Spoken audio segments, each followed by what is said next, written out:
Hello guys! Welcome back to my YouTube channel, and for today's video, i-share ko sa inyo yung second tips or second method na ginagamit ko how I raise my watch hours every day as a beginner. So, itong second method na ito is pwede nyong ipag-alternate use doon sa first method na aking in-upload 9 days ago. In that video, ni-reveal ko yung aking watch hours for only 1 month, kasi ginawa ko po yung video na to, I think 1 month pa lang yung aking YouTube, and 2 weeks na ginamit ko yung first method na aking in-upload 9 days ago. So, tong second method na ito, may limit siya, pero mas maganda kasi after mo namang matrabaho, pwede mo na lang siyang iwan.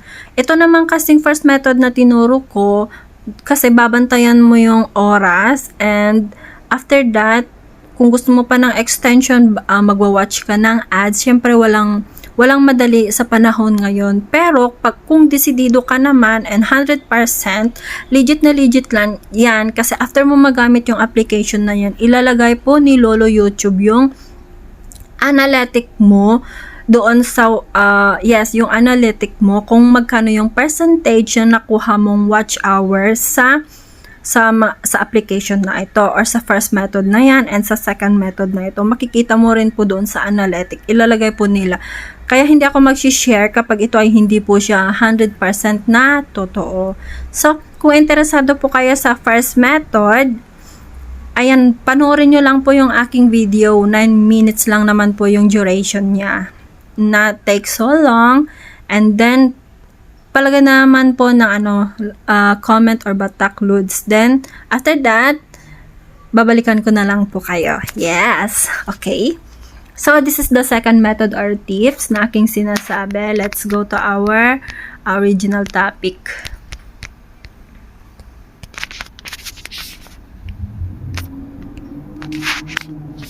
Okay.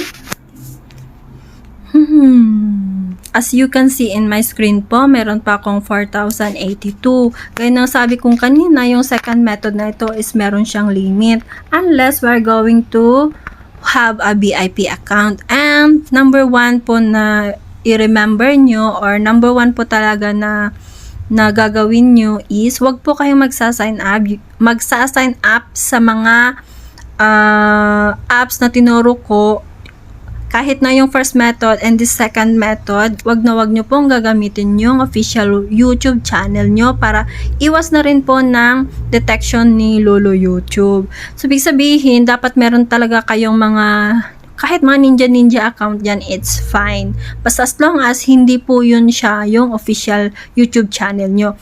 Kasi gagawin nyo lang naman ito using your channel.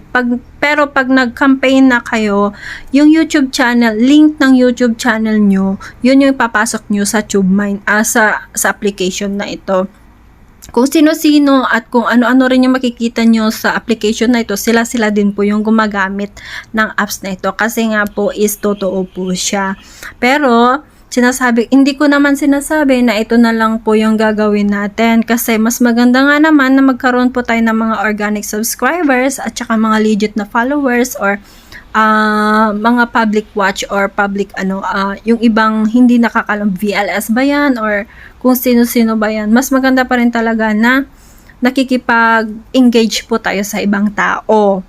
Pero kung gusto mo lang naman na magkaroon ng watch hours, then it's fine. Ito makakatulong po talaga sa pag-raise ng watch hours. Then, nakita nyo kanina 9 days ago yung aking uploaded and today. So, yung watch hours ko doon ni-reveal ko. And let's see mamaya kung magkano kung ilan ba o magkano ba ilan yung aking watch hours. Then, titingnan natin kung saan nanggaling yung watch hours ko na yon. Okay? So, ginawa yung platform na ito kasi pwede rin nilang pagkakakitaan kasi meron silang VIP account. Ayan. Yan ang kagandahan ng may VIP account ka kasi nga ang campaign mo limited. So, pag wala kang VIP account, 5 lang talaga yung yung limit. Mamaya papakita ko rin. So, nagkaroon na ako ng noon, subscription, pero sa isang application yun, na mas maganda po ito kaysa doon sa unang sa apps na ginamit ko na doon pa ako nag-subscribe. Pero dito, pwede ka naman gumamit ng application na ito na wala kang subscription. It is fine. Walang problema. Pwede pa rin kahit wala kang subscription. So, we don't need to maglabas ng pera. Ayan, may message. May invite friends din sila. Dito sa earnings, makikita mo lahat ng mga earning coin. Kung saan ka pwedeng kumuha ng mga coins. Kasi yung coins mo ilalagay dyan eh. Tingnan mo yung 4,082. Yan yung coins ko. As for today lang yan. Kasi, kung makikita nyo dito, this channel, to sa wala daw. Kasi nga may limit siya. May limit po tayo talaga. Pero okay lang yun. Wala naman po problema. So, ito yung mga ways of earning coins nila. Yan lang. Manood lang kayo na invite friends, etc. Ganyan. Pero ako dito, wala naman ko invite na friends. Wala naman akong subscription, VIP account, wala. So, dito po talaga ako kumukuha ng aking coins. Okay, click po natin yung pinakababa. Meron nakalagay dyan na subscribe, pero nga, walang channel kasi nga, nakalimit tayo. So, how we campaign? Paano natin ilalagay yung official YouTube channel natin sa campaign na to? Platform. So, we're gonna click out the plus sign below. And, dito makikita mo may 4 na ako ng campaign. And that 4 videos I uploaded before, hindi siya everyday. Kasi, hindi naman din maganda na na marami kang watch hours, tapos subscribers mga liit-liit. 'Di ba? At para iwas ng detection. But, pwede nyo gawin ito twice a week, thrice a week, it is fine. O kung may time kayo, but not too much. Hindi rin maganda yung too much at alam natin yun. So, how I campaign, i-click lang natin yung plus sign dito sa baba. And then, it's depend on you kung ano yung, yung tawag niyan yung gagamitin mong nila. Send message, get views for video, get subscribers for your channel, and likes for video. Pero yung iba kasi, ang ginagamit nila, majority is get subscribers for your channel and likes for your video. Pero alalahanin din natin na yung platform na to is hindi po siya pang-official na YouTube channel. That means yung mga ginagamit din ng ibang tao papasok dito is mga ninja. Sometimes verified kasi ako verified naman yung pinasok ko dito. Pero hindi naman ako natatakot na ng YouTube kasi nga hindi yun yung YouTube channel ko mismo.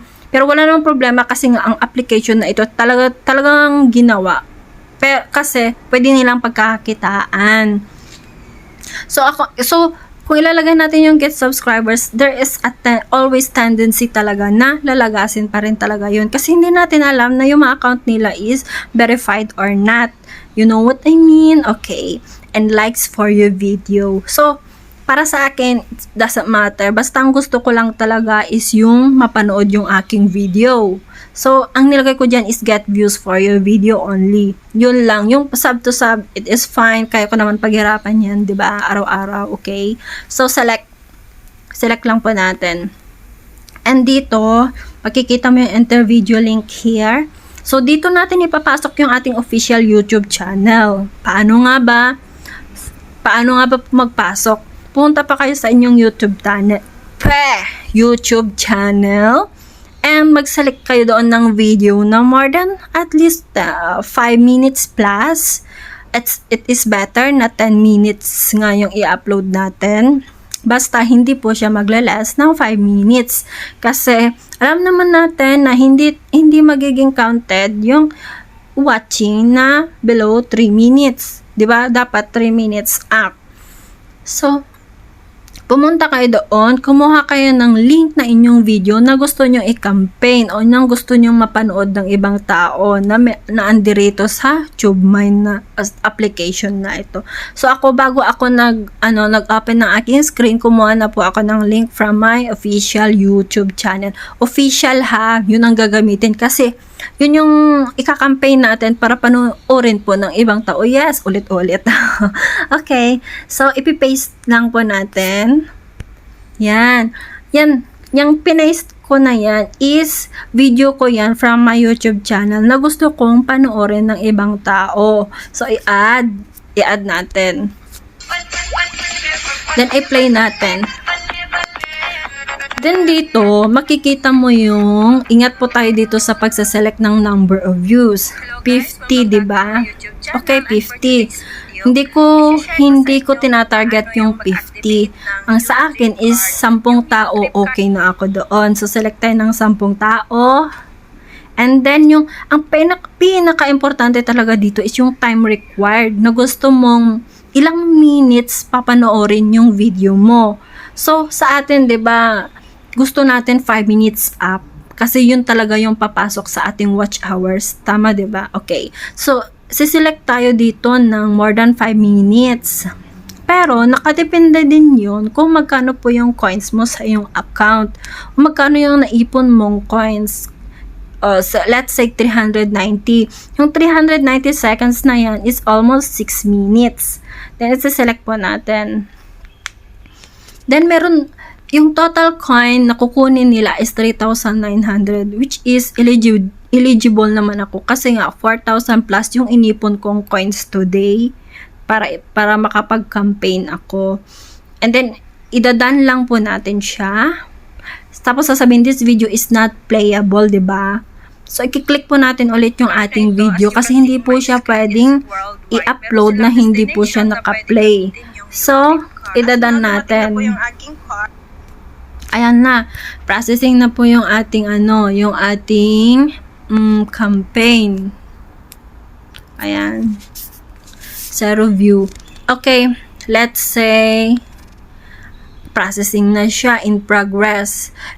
Pag successfully na ito na uploaded, malalagay yung mga tao na nag-view sa iyong account, and the duration is 390 seconds, almost 6 minutes na ipi-play yung iyong account o yung iyong video na in-upload mo. Kasi nga pinili natin yung pero nag-cost din siya ng maraming coins, but worth it kasi nga worth it siya kaysa naman mag-upload ka dyan ng mga seconds lang. So, nilalagas talaga yan ni YouTube. And then, patunayan po natin na itong application na ito is legit talaga. So, we are going back to silip-silip my YouTube channel. Silip-silip. Putangin na. Okay. Okay. As you can see here, meron pa akong watch time hours na 170. Yes, 170 lamang kasi nga ako ay isang baguhan. Pero 9 days ago, ni-reveal ko doon kung magkano lang po yung aking watch hours. So, i-review nyo po yun, video ko na yun. And then, hindi ko sasabihin kung magkano, bahala kayo dyan na tingnan nyo yung first method ko. 'Di ba? At least kahit papano, meron pa akong watch time ulit. Pero hindi naman ako nag-share na hindi po siya legit. Kasi titingnan 170. Almost times 2, yung tinaas ng for just only 9 days. Pero hindi ko pa siya ito as in ginagawa talaga araw-araw. Yun. Kasi alternate lang talaga. Kasi marami talaga akong very busy yung aking phone, period. Okay? So, pumunta po tayo sa analytic. Yes. And then, dito naman sa analytic. Tama ba yun? Wait. Sa engagement pala. Engagement or audience. Diyan ayan. Ay, hindi pala yan. Titingnan po natin under the reach yung aking watch hours time. So, andito, nilalaman ng aking mga sekreto. Top external, yan, sa Facebook. Facebook niyan. Ayun na, nakalagay na siya. Number 3 siya, 'di ba? As you can see in my screen. Saan ako kumuha ng 11% na watch hours? Number 3 talaga siya. Tubemine, nilagay ni Lolo FB. Ayan. So, very effective siya, 'di ba? Hindi ako nagsisinungaling sa inyo, guys. So,